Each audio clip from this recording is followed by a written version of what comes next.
প্রত্যেক দিন আন্দোলন হচ্ছে, আন্দোলনে মানুষ আসছে, তার মানে মানুষ সাড়া দিচ্ছে।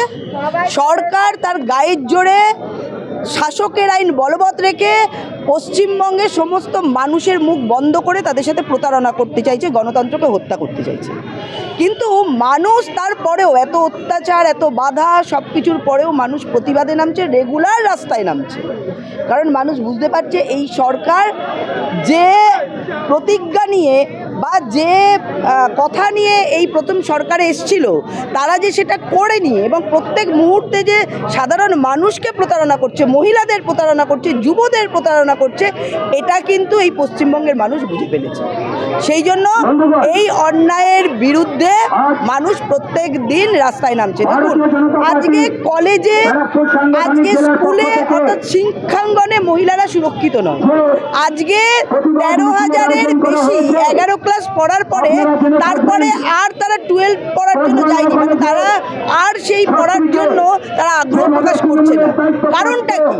কারণ এই শিক্ষাঙ্গনে দুর্নীতি, শিক্ষার যে হাল তৈরি করেছে এবং শিক্ষাঙ্গনেও যে ধরনের ধর্ষণ, খুন এবং রক্তাক্ত হচ্ছে। আজকে কলেজের আলমারি থেকে আর্মস পাওয়া যাচ্ছে, আজকে টিটাগড়ের স্কুলের ছাদে বোম পাওয়া গেছে। ভাবুন, এই যদি পরিস্থিতি হয় আর যেভাবে শিক্ষা ব্যবস্থা তৈরি হয়েছে, যেভাবে ধর্ষকরা প্রত্যেক দিন ধর্ষণ করছে এবং ছাড়া পেয়ে গেছে, তাদের কোনো শাস্তি হচ্ছে না, তো স্বভাবতই এদের মনের জোর এবং আশীর্বাদের হাত তারা বুঝতে পেরেছে যে দিদিমণি আছেন, মুখ্যমন্ত্রী আছেন। সেই জন্যই এই ধরনের ঘটনা প্রত্যেক দিন এই পশ্চিমবঙ্গে ঘটে বসছে। বলুন না, এই মনোজিৎ মিশ্র, এর আগে তার 20 থেকে 30টা কেস রয়েছে, ধর্ষণের কেস রয়েছে, আর্মসের কেস রয়েছে, পুলিশ পেটানোর কেস রয়েছে, বিভিন্ন কেস রয়েছে। এতদিন পুলিশ কি করছিল? ধরেনি কেন?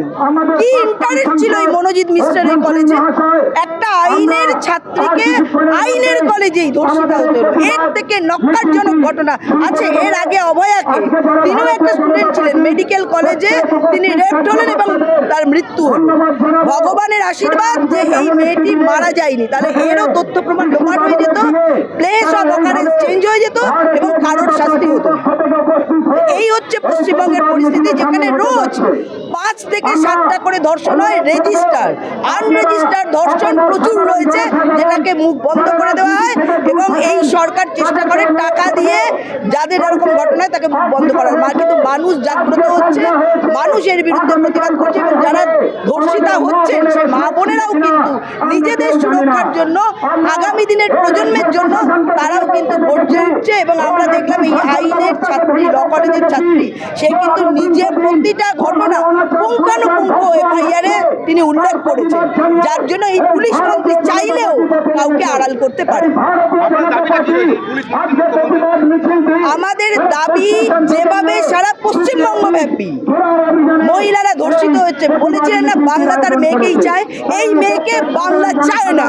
কারণ এই যতদিন ইনি রয়েছেন ততদিন ধর্ষিতার সংখ্যা বেড়ে চলেছে এবং এই মুখ্যমন্ত্রী প্রতিটা মুহূর্তে এই ধর্ষকদের আড়াল করে চলেছে। তাই আমরা ইনার পদত্যাগ চাই এবং আমার মনে হয় তার লজ্জা থাকলে ইমিডিয়েট দায়ভার নিয়ে তার পদত্যাগ করা উচিত ছিল। কিন্তু যতদিন তার দেহ রয়েছে তিনি দেহত্যাগ করবেন, কিন্তু তার আগে পদত্যাগ করবেন।